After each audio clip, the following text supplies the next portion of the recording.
This is Harsh Rules, I'm Ben Harsh, and today we're going to learn to play Advanced Squad Leader Starter Kit number 1. Advanced Squad Leader Starter Kit number 1 was released in 2004 by Multiman Publishing and Avalon Hill, and designed by Ken Dunn. This game supports 2 players, and each scenario takes approximately 2 hours to play. Before we begin this episode, I'd like to recognize the Harsh Rules Patreon supporters that help make content like this possible.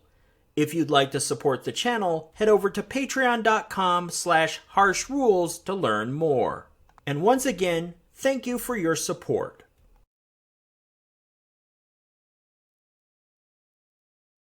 Welcome back to the Harsh Rules breakdown for Advanced Squad Leader Starter Kit number 1. In this episode, we're going to cover support weapons. Now, we've previously covered support weapons throughout this series, but there are still a few topics we need to go over, and I thought it would be nice to have all the rules for support weapons in one episode. Therefore, some of this will be new, and some of it will be review from what we've looked at before. With that said, there's a lot to cover, so let's get started.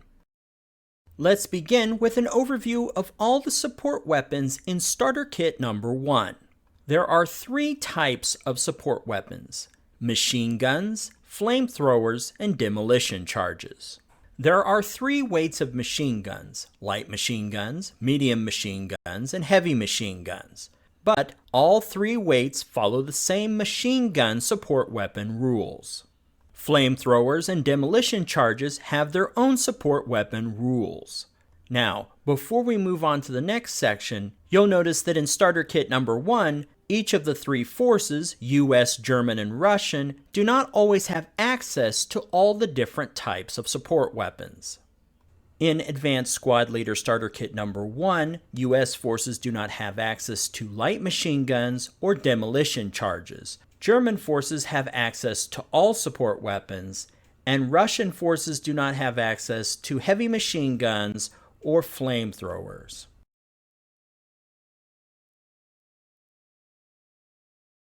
A unit can carry any number of support weapons within their individual portage capacity, also known as their IPC. Portage is essentially a unit's carrying capacity. Multi-man counters have an inherent portage capacity of 3 portage points. Single-man counters, in the starter kit these are leaders, have an inherent portage capacity of 1 portage point. Single-man counters are also governed by a maximum portage capacity of 2 portage points. Single-man counters are also governed by a maximum portage capacity of 2 portage points. If a unit exceeds its portage capacity, this can affect their movement factors. An infantry unit loses 1 movement factor for each portage point carried in excess of their inherent portage capacity. As you may remember from previous episodes, units have different movement factor allowances based on their unit type, class, and battlefield situation. Now, let's discuss portage points in greater detail. Portage points represent how difficult a support weapon is to carry. Each support weapon counter has a portage point cost printed on it. A unit's individual portage capacity and its effect on movement is tracked by referencing the ASL Starter Kit Quick Reference Data Card. On this sheet, locate the movement factor and the portage point chart. The rows on this chart show multi-man counters with specific portage point weights. And the column indicates their situation, whether they're alone and double timing. It says CX here, but that means double timing, not that the unit is exhausted. If a unit is already exhausted, then you do subtract 1 from their inherent portage capacity though. Working our way through the rest of the columns, with a leader, or double timing with a leader, or double timing with a leader who is also double timing. So what's the difference between these last 2 columns? Wouldn't a leader always double time with his units? Not if he's wounded. If a leader is wounded, then you use the CX with leader column. Essentially, the units are double timing and carrying the leader along with them. By plotting the results on the table, you can see the number of movement factors that the squad would have. Please note when using this table, though, if your unit is inexperienced, to deduct 1 movement factor. Let's pause for a moment and make sure we cover off on counter etiquette. While smaller games may be easy to keep track of, as you expand into larger scenarios and engage other players, etiquette becomes important to keep track of units and clearly communicate with your opponent. The position of support weapons in a stack indicates its status. If a support weapon is at the bottom of a stack, it is considered to be on the ground or unpossessed by another unit. A support weapon is considered possessed by a unit if it is stacked above it. With that in mind, let's take a look at this more complex example. Here we have a stack of counters. Deciphering this by the order of placement, we have an unpossessed support weapon at the bottom, an elite squad above that that's not carrying anything, and a single man counter carrying a demolition charge at the top. Hopefully you can see how the order of counters in a stack communicates support weapon ownership. Next, let's discuss units carrying multiple support weapons. While you can use the chart to quickly figure out how many hexes a unit carrying various support weapons can move, it's a good idea to learn the underlying formula when a unit is loaded to the point it affects their movement. So here it is. An infantry unit loses 1 movement factor for each portage point carried in excess of their inherent portage capacity. Now with this formula in mind, let's look at some examples. First, let's look at a couple of multi-man counter examples. These are applicable not only to full squads, but also half squads. In example 1, we have an elite squad carrying a demolition charge as well as a light machine gun. The light machine gun and the demolition charge each cost 1 portage point to carry. This is a total of 2 portage points versus the inherent portage capacity of the squad of 3 portage points. Therefore, their movement is not affected. In example 2, we have an elite squad carrying a demolition charge and a heavy machine gun. The demolition charge is 1 portage point and the heavy machine gun is 4 portage points for a total of 5 portage points compared to the inherent portage capacity of the squad of 3 portage points. Therefore, since they are 2 over their inherent portage capacity, subtract 2 movement factors. Next, let's look at some single-man counter examples. These are the leaders in the game, which can also carry support weapons. However, they do so with some restrictions. Each single-man counter, or leader, has an inherent portage capacity of 1 portage point, and they're limited to a maximum of 2 portage points. In our first example, this leader is carrying a demolition charge and a light machine gun. Each support weapon costs 1 portage point each. This is 1 above the unit's inherent portage capacity and at the maximum of 2 portage points. Therefore, the leader's movement is reduced by 1 movement factor. A quick note regarding single-man counters and light machine guns. Single-man counters, in the starter kit those are leaders, may only use them for area fire, which means the firepower is halved. The only way for a single-man counter to use the light machine gun at full firepower is if they're stacked in the hex with another single-man counter. Presumably, both single-man counters are working together to fire the single light machine gun, and thus are able to do it at full firepower. Also be aware, when a leader uses a light machine gun, they lose their ability to add a leadership die roll modifier to a squad they're attached to. So they can either lead or fight, but not both. The second example is to illustrate what you can't do with a leader. Since the leader has a maximum of 2 portage points, they cannot carry a medium machine gun or a heavy machine gun. The medium machine gun is 3 portage points and the heavy machine gun is 4 portage points, which both exceed the leader's maximum portage point allowance of 2.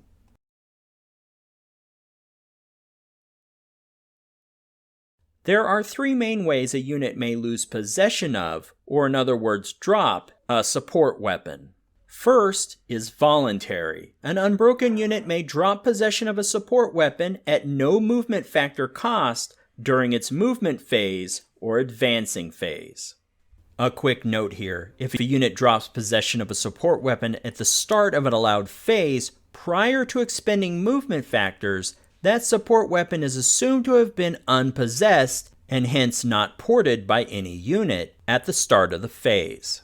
The second is elimination. If a unit is eliminated, its support weapon is left unattended in the same location and can be recovered by either side. And the final occurrence is during a rout. Units must drop support weapons in excess of their inherent portage capacity before they can rout. In the rally phase and the movement phase, a unit may attempt to recover an unpossessed support weapon. In the rally phase, both sides may attempt to recover a support weapon at no movement factor cost, because they're not moving. The attacker makes their recovery attempts first. However, in the movement phase, only the attacker may make this attempt, and it costs them 1 movement factor.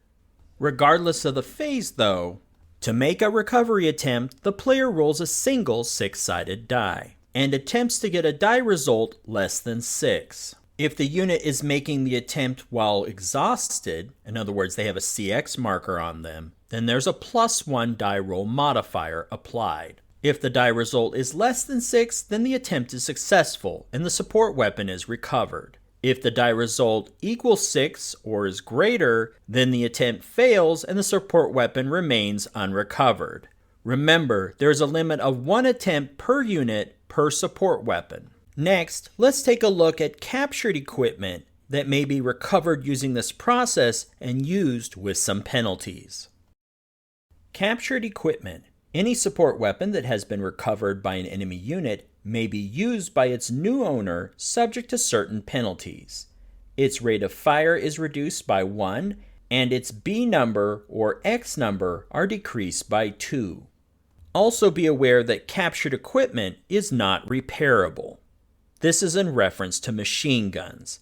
Flamethrowers and demolition charges can never be repaired. Therefore, the main drawbacks to captured equipment is they cannot be repaired, they have a greater chance of malfunction, and machine guns have less opportunity to extend their rate of fire.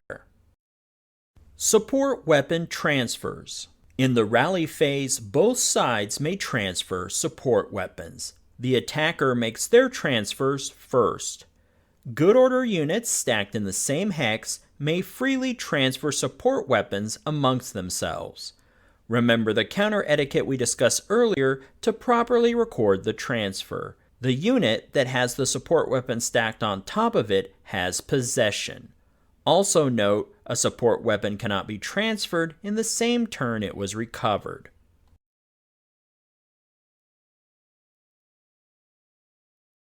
Now, let's take a look at support weapon rules where things go wrong. Malfunctions, repairs, and destruction. Starting with malfunctions. A support weapon malfunction occurs when the original infantry table die result of any attack is greater than or equal to either its breakdown number, in the case of machine guns, or its elimination number for flamethrowers and demolition charges. For machine guns, if it's not stated on the counter, the breakdown number is considered to be 12. The elimination number is printed on flamethrowers and demolition charge counters as an X number. For example here, the flamethrower is X10 and the demolition charge is X12. The difference between these is that breakdowns are repairable, with the exception of captured machine guns. Elimination numbers are not. Therefore, when a machine gun breaks down, flip the counter over to its malfunctioning side. This side of the counter will give players cues on what they need to roll to repair it. When a flamethrower or demolition charge malfunctions, it is eliminated and removed from the game. During the rally phase, players may attempt to repair broken support weapons. As stated earlier, captured equipment and weapons with an X malfunction rating cannot be repaired. When a good order unit is carrying a malfunctioning support weapon of their own nationality, not a foreign support weapon, The player may attempt a repair. To make a repair attempt, the player rolls a single 6-sided die and compares the result to the repair number in the upper left-hand corner of the support weapon counter's malfunctioning side. If the die result is equal to or less than this number, the support weapon is repaired and flipped over to its good order side. However, if the die result is equal to the X number or elimination number in the counter's lower right-hand corner, the support weapon is now irreparable and is removed from the game. Numbers between this are considered a failure, but a repair attempt can still be made in the next rally phase. There are times when a player may want to destroy their unit's support weapons to keep them from being captured by the enemy. A support weapon may be voluntarily destroyed by their possessing unit during the prep fire phase or the defensive fire phase. However, be aware that such an action counts as the use of a support weapon. Support weapons may also break down or be destroyed as a result of combat. For example, on the infantry fire table, if a KIA result is acquired, a unit's support weapon may also be destroyed.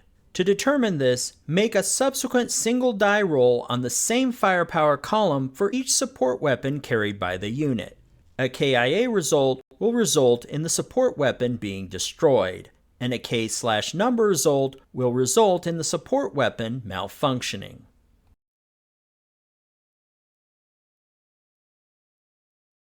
Next, we're going to review the rules for each type of support weapon, beginning with machine guns.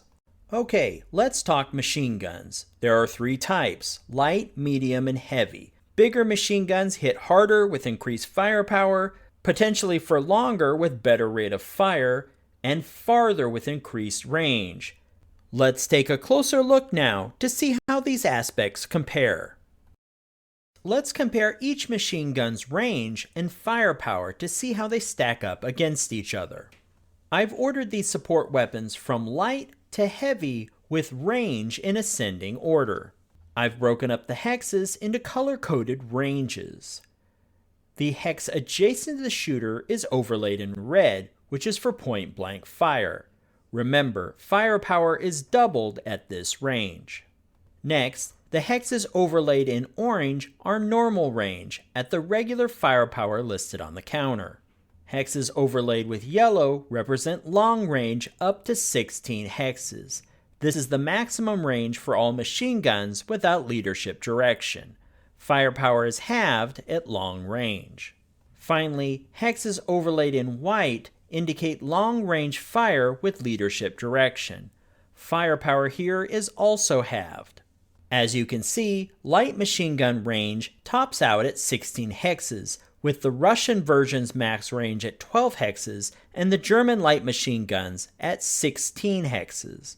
Light machine guns do not shoot far enough to allow extending the range with leadership direction. Medium machine guns have 2 to 4 extra hexes of normal range firepower when compared to light machine guns, and when a leader is present providing direction, their firepower can extend to 20 hexes for the Russian and American models and 24 hexes for the German model. Medium machine guns' firepower is roughly 1.5 to twice the firepower of light machine guns. Finally, heavy machine guns' normal range is the full 16 hexes. When a leader is present providing direction, heavy machine guns can extend their long-range reach to 32 hexes. Heavy machine gun firepower is roughly 3 to 4 times that of light machine guns and nearly double that of most medium machine guns. And now that you've seen how hard and how far these weapons can shoot, let's take a look at their rate of fire. One of the best advantages to machine guns is their ability to sustain fire that results in multiple fire attacks. This ability to continue firing is governed by a machine gun's rate of fire, or ROF rating. A machine gun's ROF rating is indicated by a box number on the right side of the counter. A machine gun's rate of fire is checked every time it is fired by referencing the colored die. In ASL, a dice roll is conducted with a white D6 and a red or colored D6. This is what the colored die is for. If that colored die roll in a fire attack is less than or equal to the machine gun's rate of fire rating, that support weapon may fire again. The rate of fire is then checked again with that attack and so forth until the colored die result exceeds the machine gun's ROF rating. When that occurs, the machine gun's fire attack ends. And now you can see why the machine gun's rate of fire is so important in combat. Next, let's discuss leaders with light machine guns. Single man counters, leaders in the starter kit, have an inherent portage capacity of 1 portage point and a maximum of 2 portage points. Therefore, they can only carry light machine guns, as medium machine guns and heavy machine guns are too heavy. Be aware though, if a leader uses a light machine gun, they cannot use their leadership DRM, and they use it with area fire, which means the light machine gun's firepower is halved. To use a light machine gun with its regular firepower requires 2 single man counters, in other words, 2 leaders. And this means that both leaders cannot use their leadership DRM. Keep these rules in mind when equipping your leaders with light machine guns.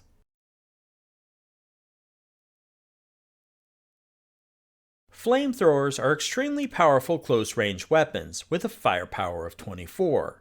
Unlike machine guns though, flamethrowers do not double their firepower with point-blank fire. And at their maximum range of 2 hexes, firepower is halved. Another key benefit is that they ignore terrain effect modifiers. The burning fuel just flows around obstacles to envelop enemies.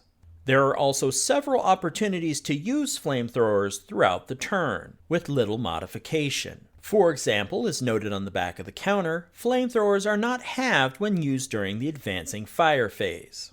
The downside to flamethrowers is that they run through their fuel quickly, as reflected by the elimination number of 10. And if a non-elite unit uses a flamethrower, the elimination number is even lower at 8. This means that the chance of using the flamethrower again may be cut short. Also be aware that units using a flamethrower suffer a -1 DRM. They may also still be subject to a cowering die roll. Also note that a pinned unit cannot use a flamethrower, and when they're used, they receive no DRMs for leadership on the infantry fire table. Now, let's discuss leaders equipped with flamethrowers.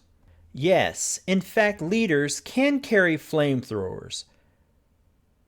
Flamethrowers are 1 portage point, and leaders have an IPC of 1 portage point with a maximum of 2 portage points, so well within their carrying capacity.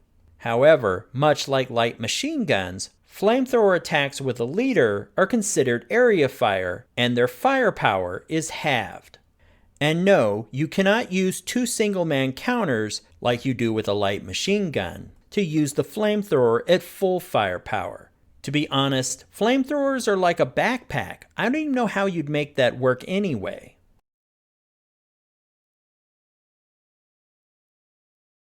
Next in the group of support weapons available in the starter kit are demolition charges. Demolition charges share many of the counter layout stats of other support weapons, but there are some important differences here to note. First and foremost, you'll notice that demolition charges have incredible firepower at 30, but extremely limited range. There are no modifiers for point-blank fire or long-range fire, like with machine guns. Due to the nature of an explosion washing over an area, terrain effect modifiers are not factored into an attack roll. There are also 2 new stats printed on the right side of the counter. The triangle indicates that this support weapon is ineligible for leadership modifiers. Below this is printed X12. This is an elimination die result. Essentially, if the player attempts to attack with a demolition charge and the die result is 12, it's considered a dud and removed from play. The back side of the counter is divided into 3 sections, corresponding to the 3 methods of using a demolition charge. However, the first section is the only one applicable to the starter kit. The other 2 sections are relevant to full ASL. The first section reminds players the phase to place a demolition charge, and the phase the attack takes place. So keep these rules in mind when using the demolition charge. And finally, let's discuss placing demolition charges. Placing and detonating a demolition charge spans two phases. Placement is done during the movement phase, and detonation during the advancing fire phase. An infantry unit possessing a demolition charge attempts to place it in an adjacent target during its movement phase by expending extra movement factors based on the terrain where the charge is placed. For example, placing a demolition charge in an adjacent terrain hex with a building would cost 2 movement factors. Essentially, the demolition expert has to move into the terrain, place the charge, and then get out. Keep in mind, for the purpose of defensive fire, the terrain that contains the unit is targeted, not the terrain where the charge is placed. A unit may not place a demolition charge if it has been prep fired or was pinned or broken prior to completing the placement attempt. So basically, the unit placing the demolition charge must remain unpinned and unbroken throughout the movement phase to detonate the charge in the advancing fire phase. When the advancing fire phase arrives, the player attempts detonation by rolling 2 dice. If the dice result is less than 12, the demolition charge explodes, causing a 30 firepower attack on any units in the hex. The detonation is resolved on the infantry fire table like any normal attack. If the unit placing the charge is inexperienced, in other words a green or convict class unit, then they must roll below a 10. Not achieving the required result will mean the demolition charge has failed to detonate and is a dud. Remove the demolition charge counter from the board if this happens. And now that we've covered the rules for support weapons, you're now better prepared for your next game of Advanced Squad Leader using Starter Kit number 1. In the next episode of this series, we will move into Starter Kit number 2 and learn about Ordnance. So make sure you're subscribed to the channel and ring the bell icon for notifications so you'll know when the next episode is available. If you found this video helpful, please give me a like and share with your friends. To be the first notified when the next episode of Harsh Rules becomes available, please hit the bell icon for notifications. And as always, this has been Harsh for Harsh Rules. Thank you so much for watching, and I'll see you on the next video.